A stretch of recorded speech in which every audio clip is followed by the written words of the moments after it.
Hi, I'm Nicholas Goss in the Nesson Studios with your Bruins takeaways from the 2016 NHL Draft. It was pretty obvious that the Bruins were going to take a defenseman at number 14, their first selection of the draft. They took Charlie McAvoy of Boston University. He's a good transitional player, smart in the offensive zone, high hockey IQ, played very well for David Quinn at Boston University next season, where he'll probably play in the 2016-17 campaign as well. The Bruins needed to find a defenseman in this draft, and they got their man at number 14 with their 29th pick in the first round, their second pick in the first round, which of course was acquired in the Martin Jones trade with the Sharks. The Bruins took Trent Frederick from the U.S. national team development program.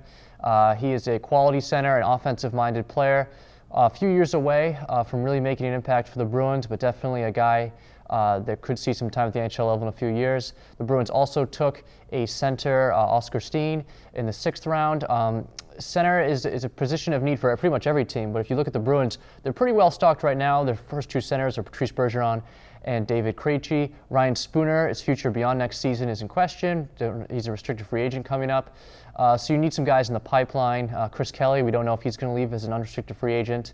Jonas Kampanen didn't work out this season. He had to go back to Providence, and it doesn't look like he'll be back at all. So the Bruins, they needed some depth at center in their organization, and they got it. Defense, obviously, a priority as well. They took 3 defensemen total.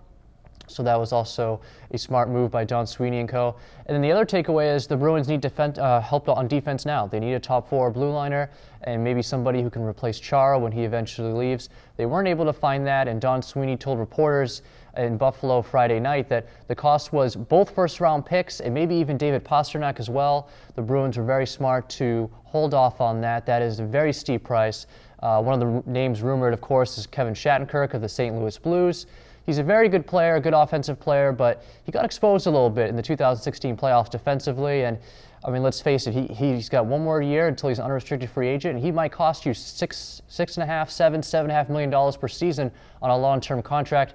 Giving up multiple first-round picks and a really good young player for a player like that, I don't really think is worth it. So Sweeney, very smart to be hesitant about including Pastrnak in those deals. But the Bruins, they're going to free agency with some cap space, and they have a ton of trade assets if they want. Let's remember, they took 10 players last year in last year's draft, and they have 5 first-round picks from last year and this year combined. So plenty of assets to build for the future, or if they want to get aggressive in the trade market. But either way, a pretty good draft for the Bruins, and it'll be interesting to see what they do going forward. But they did fill some holes with this draft.